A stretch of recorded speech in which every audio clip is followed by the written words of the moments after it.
Dealing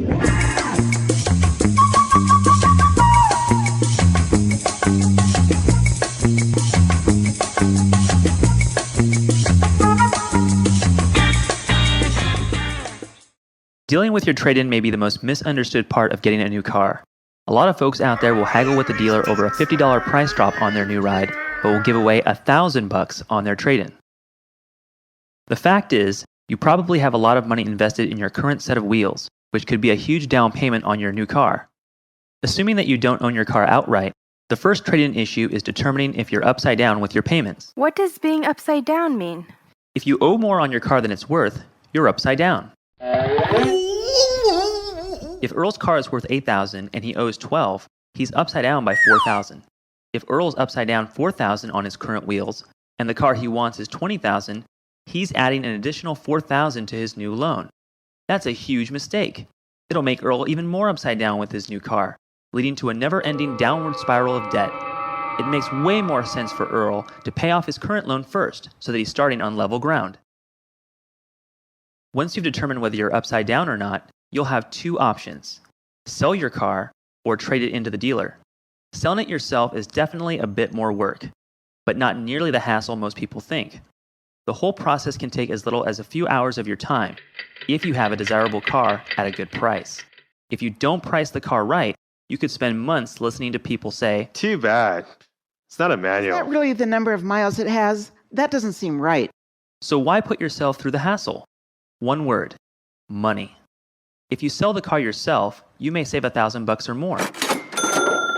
See, when you do a trade-in to the dealer, you get the wholesale price, what dealers pay the big car suppliers.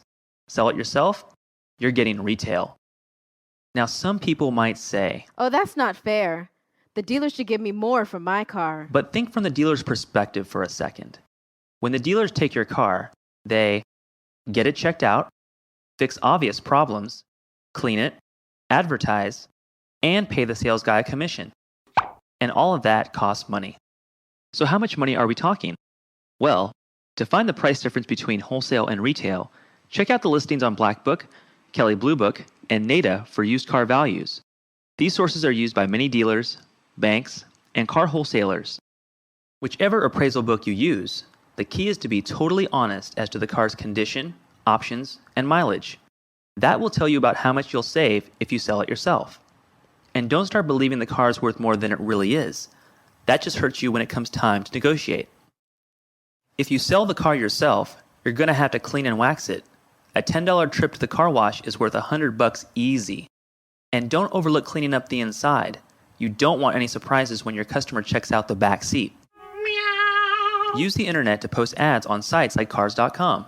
Post a bunch of pictures of your car from various angles to show customers you've got nothing to hide. Explain why you're selling and why this is a great car. But don't lie. No car is worth a lawsuit. But what if you want to do a trade-in? Some folks just don't want to go through the hassle of selling their car themselves. Fair enough. There are also some important secrets if you want to go the trade-in route.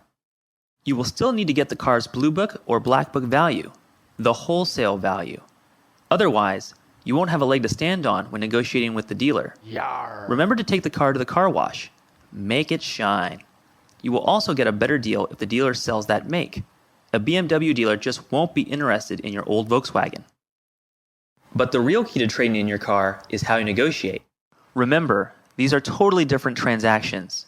You want to get a good price on the new car, but you also want to get the best deal for the one you own. The dealer won't want to negotiate two separate deals. He's running a business, and he can make more by rolling your trade-in into the new car deal. Customers are touchy when it comes to their trusted rust heap. So the best I can do is $10,000. But the Blue Book value's $13,000. But your transmission's shot. So? To find out how savvy customers do trade-ins, let's look at Earl and his buddy Joe. Earl is a mortgage banker, and he's used to getting the respect he deserves.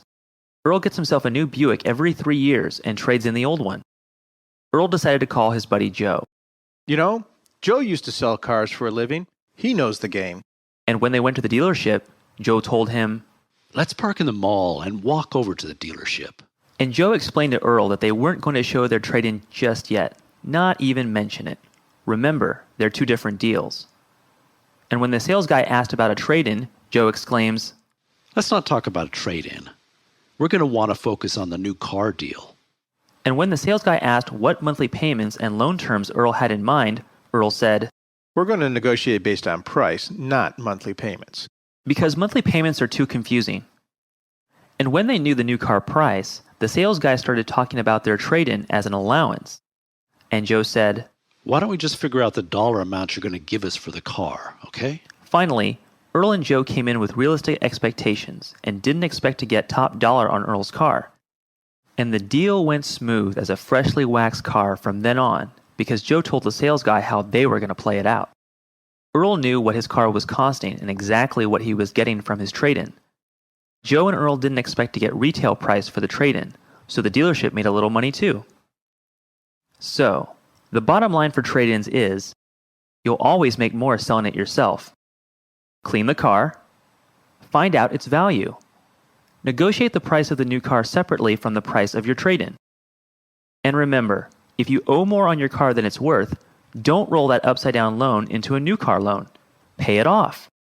Your trade-in is a huge asset, so use it wisely.